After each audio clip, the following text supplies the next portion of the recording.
Уже зараз з намі ў студыі спадар Павел Латушка, старшыня народнага антыкрызіснага ўправлення, былы міністр культуры, а таксама былы амбасадар Беларусі ў Варшаве, Парыжы і Мадрыдзе. Добрый вечар. Добрый вечар. Спадар Павел, як чулі з сюжэту, чыноўнікі, урад, ведомствы працягваюць свой год аднаму чалавеку знішчаць, ледзьве не цэлыя галіны, якімі Беларусь магла б ганарыцца.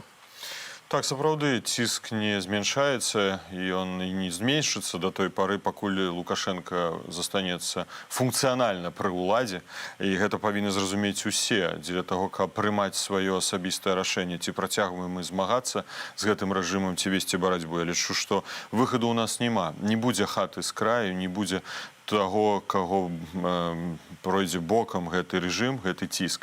І гэта датычыцца будзе не толькі спартсменаў, дзеячаў культуры, студэнтаў, медыкаў, навукоўцаў, рабочых. Гэта будзе тычыцца абсалютна ўсіх. Але цікава, што сапраўды Лукашенку не шчасціць апошнім часам у спорце, і асабліва з Польшай. Вось, конечно, КДБ будзе дакладаць, што зноў спецыяльная аперацыя беларускай апазіцыі, каб пераманіць беларускую спартсменку менавіта ў Польшу. Можа, так тады, я думаю, і Баскаў працуе ўжо на карысць беларускай апазіцыі, бо хакейная каманда прайграла палякам таксама 1-0. Так што вітаем Баскага ў шэрагах беларускай дэмакратычнай апазіцыі. Хаця, конечно, вітаць яго не вельмі хочацца. Спадар Павел, акурат вось на гэтым тыдні вы таксама падзякавалі за падтрымку беларускага народу, трошкі так іранічна, беларускім дыпламатам, якія ўсё яшчэ працуюць на службе Лукашэнкі.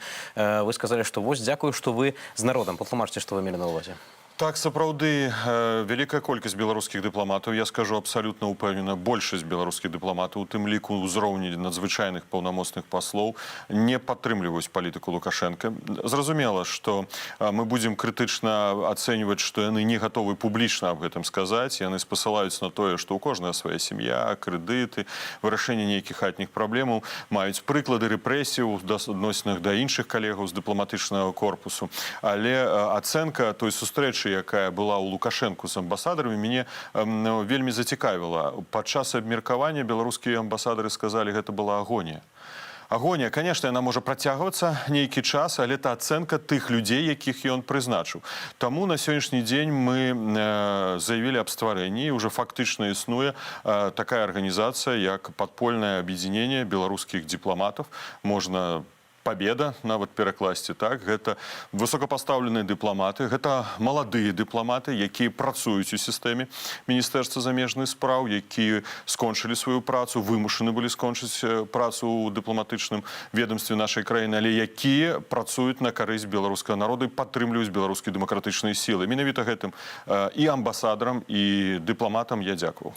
Наконт дыпламатыі, таксама на гэтым тыдні народнае антыкрызіснае ўправленне накіравала ў дзясяткі краінаў ва ўрады такую ініцыятыву, такую прапанову, каб прызнаць Лукашенко, а таксама ягоны ўрад, просто не прызнаць яго дакладней. Вось такі тэрмін непрызнання. Але спадар Павел, падаецца, вось пасля жніўня 2020 году заходнія краіны, дэмакратычныя краіны ўсё ж такі прызналі нелегітымным Лукашенко, лічаць, што ён нелегітымны прэзідэнт. Чаму патрэбна гэтая ініцыятыва? Ведаеце, тут юрыдычная трактоўка адбываецца. Калі мы паглядзім на амерыканскую практыку, то менавіта derecognition, аб чым напісаў у сваім лісце старшыня камітэта па міжнародных адносінаў Сената ЗША ў адрес прэзідэнта США Джорджа Байдена, з'яўляецца прынцыповым важным рашэннем з пункту гледжання амерыканскай палітыкі і амерыканскай правовой сістэмы дзеля таго, каб пазбавіць магчымасці рэжым Лукашенка карыстацца са сродкаў, якія ён атрымлівае з міжнароднага валютнага фонду. Я, дарэчы, 2 дні таму назад глядзеў навіны CNN, і якраз у кантэксце талібаў корэспандэнт CNN расказваў менавіта гэты падыход, што пытанне галоўнае, чаму сёння ўрад талібаў не можа карыстацца са сродкаў міжнароднага валютнага фонда, это якраз таки тое, што гэты ўрад не прызнаны. У нас жа ідзе размова аб derecognition, як бы адмена прызнання гэтага ўрада. І вось гэта палітычнае рашэнне, яно, не скажу, што лёгкае, яно складанае, але на гэта мы павінны зараз скіраваць усе нашы намаганні. Таму Народнае антыкрызіснае ўправленне разам з іншымі дэмакратычнымі сіламі, разам разам з беларускай дыаспорай ва ўсім свеце, за што я вельмі ўдзячны, пачалі гэтую акцыю, кампанію лістоў у адрес міністраў замежных спраў, міністраў фінансаў, калі гэта датычна міжнароднага валютнага фонда, старшыняў нацыянальных банкаў, таксама дэпутатам розных парламентаў дзеля таго, каб яны звярнулі менавіта ўвагу на неабходнасць адмены, адклікання, прызнання ўраду Лукашэнкі. Гэта тады вырашае шмат якіх праблемаў. Гэта фактычна пазбаўляе магчымасці заключаць нейкія дамовы, карыстацца з замежных фінансавых сродкаў. Гэта вырашаецца больш лёгкае пытанне прызначэння прадстаўнікоў Беларусі за мяжой, дарэчы, амбасадару ўжо не гэтым рэжымам, а менавіта дэмакратычнымі сіламі. Гэта, фактычна ён становіцца нуль. Нуль у знешняй палітыцы. Да, ён, конечно, функцыянальна зможа існаваць у Беларусі, але гэты час будзе яшчэ карацей, бо націск будзе вельмі вялікі. Заблакаваць сродкі ад МВФ – гэта адно, але вось пытанне непрызнання ўраду. Ўсё ж такі шмат казалася пра тое, што павінны быць перамовы з рэжымам, калі не з Лукашэнкам, то з рэжымам. Вось вы, як дыпламат, з практыкі рэжыму, напрыклад, у Венесуэле, у іншых краінах, вось такі крок, як непрызнанне рэжыму, да чаго гэта яшчэ можа прывесці? Ці ўвогуле будуць магчымыя якія-кольвек перамовы, нават тэарэтычна, з боку Захаду? Вы ведаеце, перамовы з кім? З асобай, які здзейсніў такую колькасць злачынстваў, чалавек, які дае злачынныя загады, парушае канстытуцыю краіны, калі яго падначаленыя пагражаюць смерцю, забіццём людзям і рабілі гэта, і працягваюць гэта рабіць, і пагражаюць гэта рабіць у будучым, у тым ліку як на тэрыторыі Беларусі, так і па-за межамі Беларусі. Мы, конечно же, прачыталі заяву намесніка дзяржаўнага сакратара Савета бяспекі, якую учора агучыў, што пра аўтамабільныя катастрофы і гэтак далей у адносінах да прадстаўнікоў апазіцыі. Весці перамовы са злачынцам, з тэрарыстам, так вось наступнае пытанне, прызнанне яго міжнародным тэрарыстам. І гэта таксама адна з галоўных тэмаў, якую мы праводзім як антыкрызіснае ўпраўленне. Спадзяемся на падтрымку ўсіх дэмакратычных сілаў. Дзеля гэтага мы будзем ладзіць адпаведную адмысловую міжнародную канферэнцыю, прыцягваць адвакатаў, палітыкаў, якія могуць нас падтрымаць.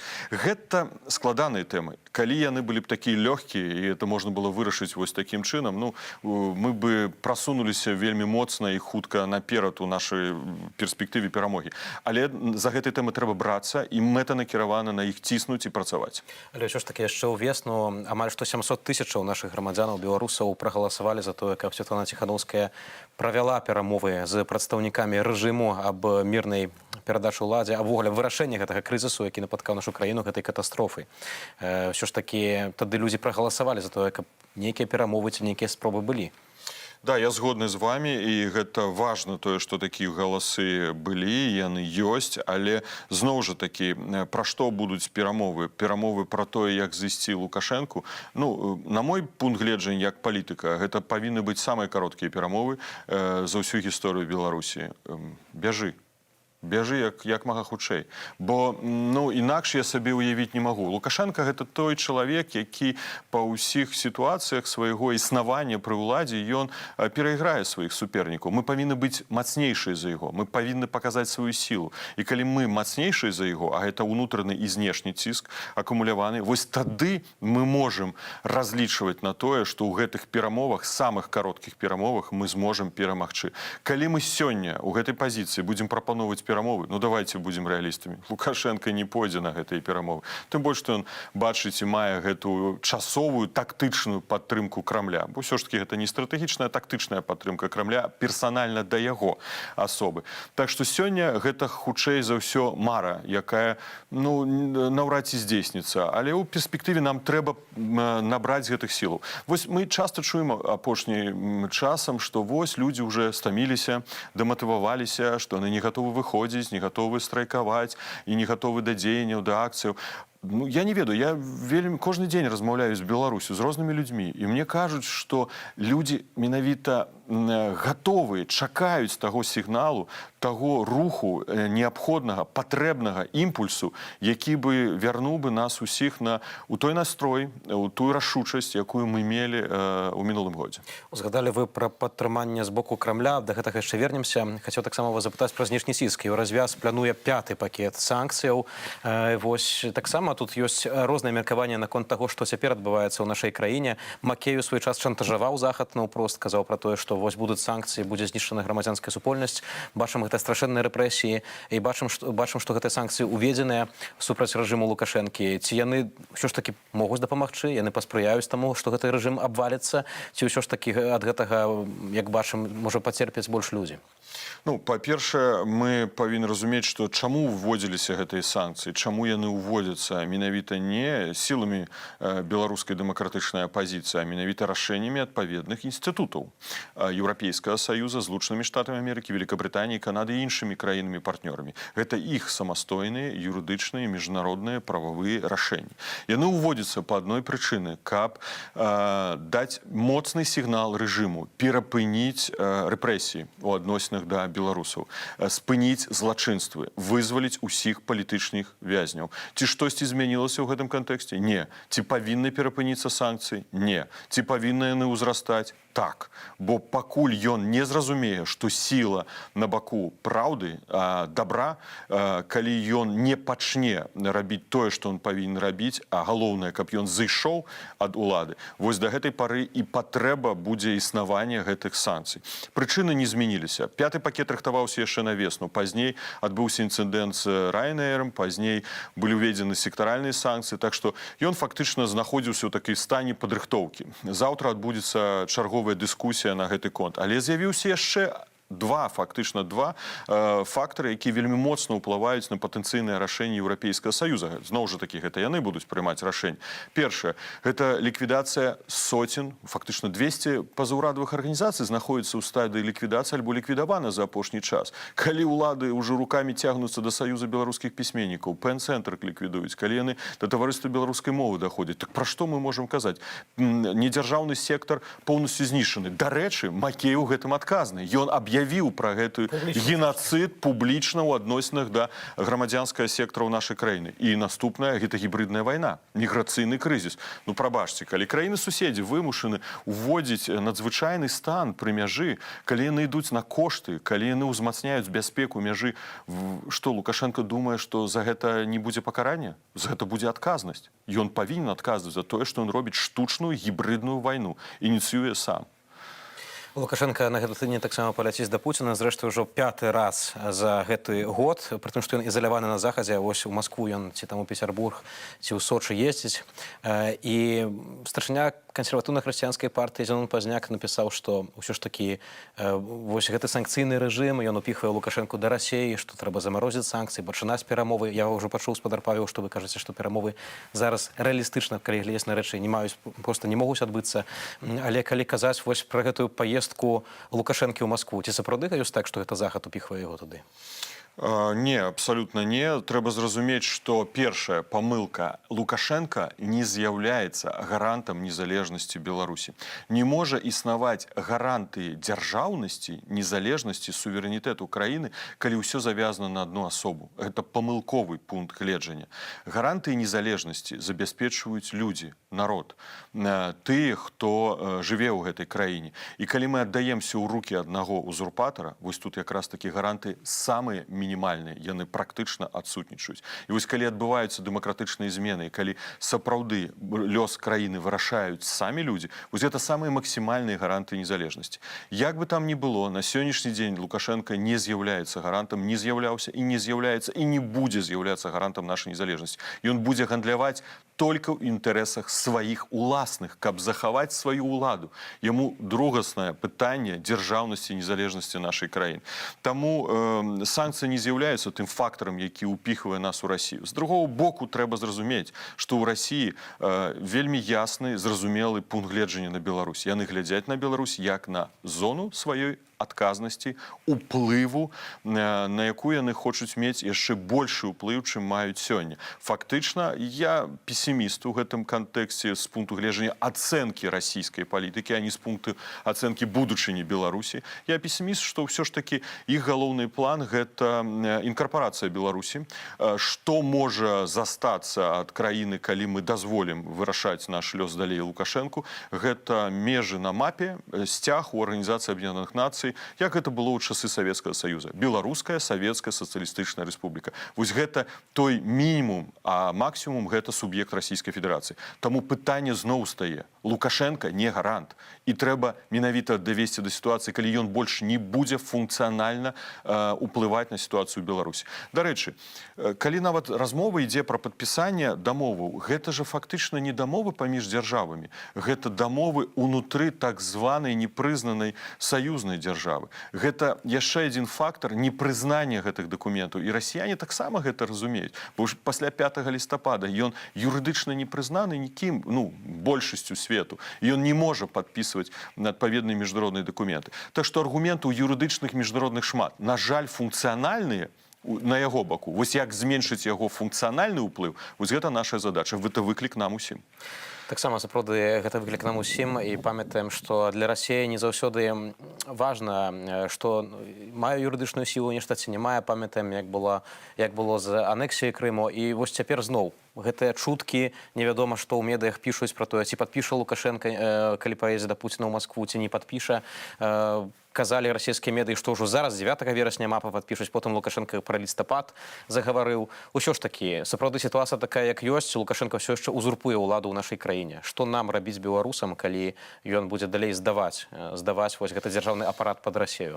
Два фактара. Першае, наколькі я ведаю, што пакуль ён не атрымаў з Масквы гаранты, што ён атрымае наступны крэдыт. Ён вельмі хоча атрымаць сродкі, бо фінансавы стан складаны. Яму трэба дафінансаваць эканоміку краіны. І гэты гаранты ён не атрымаў. Таму ён зараз гуляе у гэту гульню, паказваючы Крымлю, што я і не гатовы падпісваць гэтыя карты. А Расіі вельмі залежыць на тым, каб падпісаць гэтыя карты менавіта перад 17 верасня. Чаму? Бо 17-19 верасня выбары ў Дзяржаўную Думу і гісторыя поспеху з суседам для Крамля таксама вельмі карысная і выгадная. Калі на нашых вачах будзе адбывацца, а фактычна адбываецца анексія Беларусі, мы павінны гэта рэагаваць. Я ўспамінаю канец 2019 года, бадай, калі на вуліцы Мінска таксама выходзілі людзі. Да, пагрозы былі, можа, меншыя, але выходзілі. І мы на сёння маем усе апытанні, усе сведчанні таго, што беларусы хочуць жыць у незалежнай краіне. І што гэтая далейшая палітыка Крамля, ён, на жаль, не разумее памылковасць, стратэгічную памылковасць гэтай палітыкі, прыводзіць да таго, што нават все больш і больш людзей адварочваецца ад Расіі. Прынцыпова адварочваецца. Не толькі кажа пра незалежнасць, а ўвогуле не бачыць перспектыву адносінаў з Расіяй. Калі расійскія стратэгіі гэта не разумеюць, вельмі шкада. Бо мы заўсёды казалі, я думаю, што нават той чалавек, які сёння адвярнуўся ад Расіі, калі так вось прагматычна, нармальна паглядзець, што нам ворагі патрэбны? Нам патрэбны сябры. І мы хочам мець сяброў навокал усёй нашай краіны Рэспублікі Беларусь. Але, на жаль, калі нас будуць акупаваць, калі нас будуць захопліваць, мы павінны будзем супраціўляцца. Тут таксама пытанне да тых, хто яшчэ думае адсядзецца, хто сядзіць на сваіх пасадах у дзяржаўным апараце, хто мае нармальныя погляды, патрыятычныя, але ўсё ж такі баіцца выступіць супраць Лукашэнкі. Калі вось будзе гэтая пагроза, яшчэ большая пагроза страты сваёй краіны, пытанне, што рабіць гэтым людзям і што з імі ўрэшце будзе? Гэта сапраўды, бо ўсё ж такі гэта пакаленне, паглядзім, вось мой век, узрост 48 гадоў. І мы выхоўваліся на гэтым пераломным этапе, калі паўставала незалежная Рэспубліка Беларусь, калі з'явіўся бел-чырвона-белы сцяг на будынках, герб пагоня, прымаліся адпаведныя законы. Я памятаю гэтыя моманты, і мы праз гэта прайшлі. Мы ўжо дзеці незалежнай Беларусі. А за намі колькі моладзі, колькі людзей. Шмат хто з іх знаходіцца пры ўладзе на ніжніх пазіцыях, на сярэдніх, на высокіх пазіцыях. Нават генералы, прабачце, я быў калісьці, мне пазбавілі генералам дыпламатыі, да? Генералы ў гэтым узросце знаходзяцца. Ўсё ж такі яны дзеці незалежнасці Беларусі. Сказаць, што ўсе яны гатовы служыць Лукашэнку да канца, дзеля таго нават прадаць сваю краіну, я ўсё ж такі маю ўпэўненасць, што не ўсе. На жаль, большасць так, і тут не будем ідэалістамі, большасць гатова будзе прадаць Беларусь дзеля таго, каб захаваць саміх сябе, але ёсць афіцеры, высокапастаўленыя афіцеры, якія камунікуюць з намі і ў Міністэрстве абароны, і ў Міністэрстве ўнутраных спраў, і ў камітэце дзяржаўнай бяспекі, і ў аператыўна-аналітычным цэнтры. Ва ўсіх сілавых структурах яны камунікуюць з дэмакратычнымі сіламі. Так што яны не гатовы будуць прадаць Беларусь. Памятаем таксама, спадар Павел, вы ў свой час былі міністрам культуры, таму хацеў да тэмы культуры звярнуцца, якая зрэшты звязана, на жаль, і з палітыкай, з гэтай русіфікацыяй, якая адбываецца. На гэтым тыдні ліквідавалі ва універсітэце культуры кафедру этналогіі і фальклору. Працягваецца ціск на ТБМ. Невядома, ці будзе зарэгістраваная мець рэгістрацыю арганізацыя, якая яшчэ нават за савецкім часам была створана, таварыства беларускай мовы. Што гэта ўвогуле такое? Чаму вось так чыноўнікі проста ідуць супраць культуры свайго народу? Ну, філасофія Лукашэнкі да культуры была заўсёды гэта эстрада, гэта поп-культура, якую ён успрымаў, ён вельмі любіў гэтым працэсам кіраваць, ён кіраваў еўрабачаннем, для яго это была такая забаўка, з якой ён гуляў заўсёды, ён глядзеў вельмі уважліва, хто будзе на конкурс, больш яго нічого не цікавіла. Я сёння, дарэчы, у офісе меня пыталіся сябры, а ці Лукашенко быў у тэатры, калі вы былі міністрам культуры? Я не магу успомніць, ён ніводнага разу, бадай жа, тэатр не наведаў. Нават калі зараз ён схадзіў у будынак Купалаўскага тэатра, а не ў Купалаўскі тэатр, прабачце, бо там няма ўжо, унутры сэрца душы няма. Тыя, хто штрейкбрэхеры выступаюць на сцэне, ну, это не купалаўцы. То яму ж спецыяльна ўладзілі пастаноўку, бо яму цяжка глядзець тэатр. Гэта сапраўды чалавек, які не цікавіўся культуры. А калі ў культуры хтосьці спрабаваў падняць галаву, гэта галава павінна была быць сечана, секчыся яна павінна была. Ён ніколі асобу ў культуры не ўспрымаў. А культуры нацыя не можа існаваць, калі няма асобы, постаці. І таму ён ліквідуе тых, хто мае свой пункт гледжання, бо гэта пазаўрадавыя арганізацыі, маюць свае меркаванні, яны яшчэ існавалі пры яго сістэме, неяк выжывалі, маглі штосьці казаць. Я памятаю, калі ён проста крычаў на мяне: «Вы што, запісаліся да Трусава у таварыства беларускай мовы? Як вы маглі дазволіць сабе такое?» Да? То есть яго, гэта філасофія яго савецкая, ну хаця нават у савецкія часы такога не было. Мы нават параўноўвалі недавно. Ці можна гэта параўнаць з савецкім часам? Гэта ўжо нават з савецкім часам немагчыма параўнаць тое, што дзеецца ў Беларусь. Но асоба ў культуры не існуе. Самастойнасць у культуры не існуе для яго. Гэта немагчыма. Гэта супярэчыць яго поглядам. Таму гэта трэба знішчаць. Дзякуй, спадар Павел, за гэтую размову. Спадар Павел Латушка, старшыня народнага антыкрызіснага ўпраўлення, таксама былы міністр культуры Беларусі і былы дыпламат нашай краіны у Варшаве, Парыжы і Мадрыдзе. Дзякуй вялікі.